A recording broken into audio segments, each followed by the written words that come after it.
Before this video starts, I'm going to briefly present a short passage on why the Battle of Vienna in 1683 was so significant.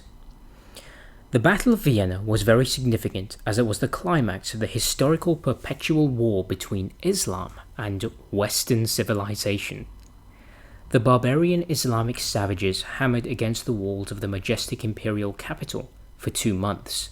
whilst the Christians valiantly defended the city until the Muslims were finally repulsed by the United Christian Coalition Army, spearheaded by a contingent of winged hussars. And thus, the dreams of the Muslim hordes subjugating and forcefully converting all of Europe were crushed, and the continent was saved. From then on, the Muslim Empire would enter into a long, steady decline as they were gradually pushed out of Europe, never to pose a threat to Western civilization ever again. Now, if you didn't know much about history, Islam, the Ottoman Empire, and the geopolitics surrounding 17th century Europe, and already believed Islam to be a perpetual existential threat to the world through conquest and migration maybe, then there's a good to high chance that you'd find this narrative of the battle fairly convincing and believe it, without really questioning what it says. I mean, why would you question it? It's quite a popular narrative, and given the fact that you already agree with the premise of Muslims or Islam as a collective monolithic polity being at war with Western civilization, the narrative seems fairly plausible. You probably wouldn't pay much attention to the actual more nuanced short-term reasons as to why the Ottoman Empire declared war on Austria in mid-1682, such as the intensification of border conflicts between the Habsburgs and Upper Hungary, and the subsequent incursions of the Austrian army into Ottoman territory in pursuit of these raiding parties, as well as the Ottomans' consequent explicit promise of the Kingdom of Vienna to the Hungarian Prince Emre Tokoloy, should the city fall into their hands. You also probably wouldn't consider the fact that the Ottoman Empire was a single entity within the Islamic world, just like the Habsburgs, along with their allies, independent states with their own separate geopolitical and strategic goals throughout the campaign, and their distinct conflicts with each other and the Ottomans themselves, as exemplified by the Franco-Ottoman alliance, which, if you haven't heard of it, it'll probably take another 2 centuries before you hear about the Habsburg-Safavid one. But honestly, who cares about any of this? Bill Warner certainly doesn't. Now, for those of you who are interested in the history of the Crusades, but don't know who Bill Warner is, then your YouTube recommendation box is probably glitched. But to sum it up, he's a pseudo-historian who is very popular with people who already agree with him. In the title of lectures which feature him and his woke historical takes, he parades himself for having a PhD in something that has nothing to do with history, because apparently being qualified in mathematics and physics now means he's a competent expert in absolutely everything ever. Here's an excerpt from a video in which he gently dips his stiff, bushy tail into the sea of Islamic history and compares the Islamic concept of jihad to the papal crusades into the Levant, and as we can guess, fails to represent either of them accurately. In Warner's rather enlightening breakdown of medieval history, his video largely focuses around this idea that he calls Islam's war against classical civilization, and often makes rather strange references to things such as the time whereby the Navy of Islam was raiding Frankish and Italian coastlines and shipping. To begin with, as badass as it sounds, the Navy of Islam didn't actually exist. What Bill Warner is most likely referring to here are the separate naval fleets belonging to independent Muslim kingdoms throughout the 11th century. Secondly, what Warner refers to as Islam's war against classical civilization is complete nonsense, since the classical periods of Rome and Greece had ended centuries before Islam as we know it came into fruition. His refusal to even distinguish between the different Muslim empires during this period suggests that the narrative at play here is clearly part of a greater ideological agenda to depict Islam as a single monolithic force at war with everything around it. As we can see from his incredibly handy map, every single battle which ever featured a Muslim empire doing literally anything, from raids and skirmishes to defending against crusades to fighting civil wars to fighting other empires, is conveniently labelled with a red dot as a jihad, whereas the battles regarding the crusades into the Levant are labelled with a cross. Now, putting aside the obvious false equivalency here that a 4-year-old could probably recognise, one must ponder how such idiocy is greeted with so many views and overwhelming support. and how by the time he's pulled his hairy backside out from the ocean of Islamic history at the end of the video, he practically has most of his dumbfounded audience by the balls. Now, I think this has something to do with what I briefly mentioned earlier, about how most of the people genuinely watching these sorts of videos aren't doing so in order to gain an accurate or sublime understanding of history, but are watching them in order to have a pre-existing bias confirmed by someone whom they deem to be a qualified expert. Another recurring theme that you'll find with the likes of people such as Warner, Molyneux and Crowder whenever they dip their slender tentacles into the abyss of history is that they'll often present their arguments with the premise of what they aren't telling you, if you catch my drift. For example, in Mr. Crowder's excellent take on the Crusades, which by the way was thoroughly debunked by 3 Arrows, Stephen often talks about how a lot of what he claims is what you aren't taught at college, or what the leftists supposedly try to hide. The reason why this tactic is so effective is because it delegitimizes his opponents. If you present your opposition as a bunch of deceitful, politically correct, agenda-driven liars, while simultaneously presenting yourself to be an honest, objective observer,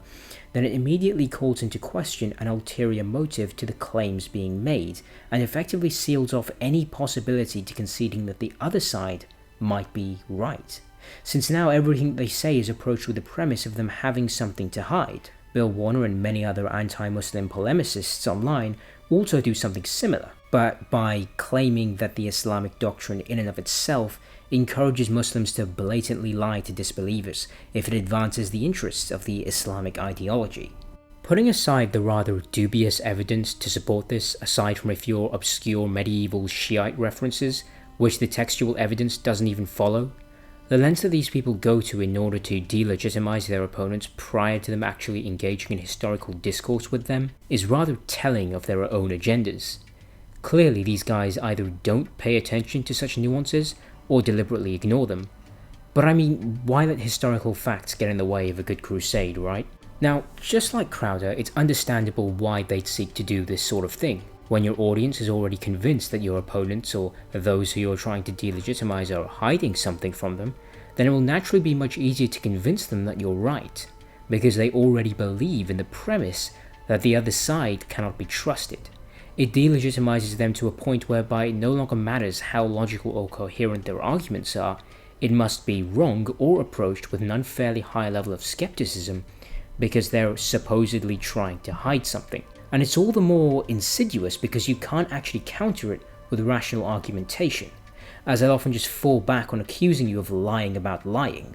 It's a double-edged sword, a lose-lose situation, damned if you do, damned if you don't. Either you concede to them being right and are subsequently viewed as the immoral existential enemy on a quest to destroy their civilization,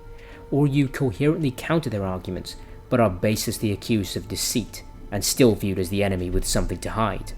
Now, one may wonder, how does the blatant misrepresentation of history and subsequent irrational fear of certain groups of people manifest itself? Well, to answer this, one needs to look no further back in time than what happened on March the 15th, 2019 in New Zealand, where the terrorists who massacred worshippers at the Christchurch Masjid had several obscure historical Ottoman-era figures scrawled on the side of his rifle, such as Jan III Sobieski, as well as many references to encounters between Muslim and Christian empires in the past, such as the Battle of Shib Kapas in 1877, Tours in 732, as well as the previously mentioned Battle of Vienna in 1683. Now, I think that it would be rather dishonest to give him the benefit of the doubt here and assume historical ignorance when he groups all of these policies together as being united on a quest to destroy white Western civilization. This was a guy who had actually looked into the history and was so enamored by this LARPing neo-crusader mentality that he actually visited several Balkan countries and wrote up an entire manifesto referencing such events. I also understand that it may be tempting to avoid discussing him or his motive as not to give him any attention. However, I see two problems with this. First of all, we don't always hold ourselves to the same standard when approaching the mentality of other terrorists, and secondly, I feel that if we don't try to understand how this ideology explicitly manifests itself, it will be all the more difficult for us to effectively diagnose the causes behind this sort of thing, thus paving the way for it to happen again in the future. Make no mistake, The deliberate ahistorical positioning of one side against the other, relentlessly attacking it for millennia in one form or another, is most certainly a factor to consider when analysing the mentality behind such ideologically driven attacks, especially when such historical events are continuously referenced by said attacker. Seeking to weaponize historical events in order to push a contemporary agenda against a group of people is certainly not new either. Other prominent examples of this include the anti-Semitic propaganda in Germany during the 1930s, where they were labelled as thieves of the German people who had historically avoided hard labour, with Joseph Goebbels declaring that Jews and the Bolsheviks were one and the same in the 1937 Great Anti-Bolshevist Exhibition.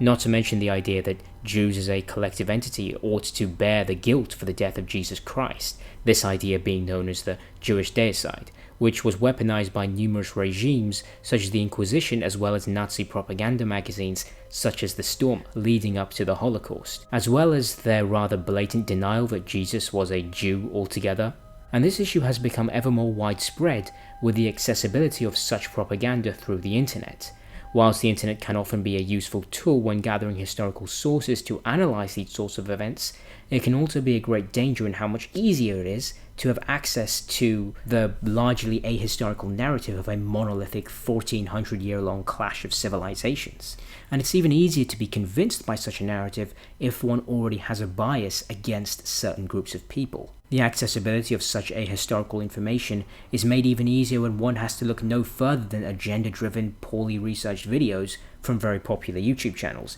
designed for people who already have a biased tendencies against certain contemporary groups, and are thus more prone to accepting those claims at face value without bothering to question the historicity behind them. But the most sinister part of it all is that it doesn't actually matter how much you respond to a lot of this clearly politically driven revision of history. Now, I can't respond to all of these dumb claims made by these different people. It takes Crowder or Warner, for example, about 30 seconds to come up with some idiotic statement, and then I have to spend another 2 hours researching where they got this from, and then a further 1 hour trying to debunk it. So naturally there is a point where I'm just going to say enough is enough. As Brandolini's law states, the amount of energy required to refute bullshit is an order of magnitude larger than that required to produce it. It doesn't matter how much you debunk these rape and revenge narratives of historical events, because at the end of the day, the people that are attracted to these ultra-nationalist interpretations of history usually already have an agenda in mind, and most of the time, that agenda is far more disturbing.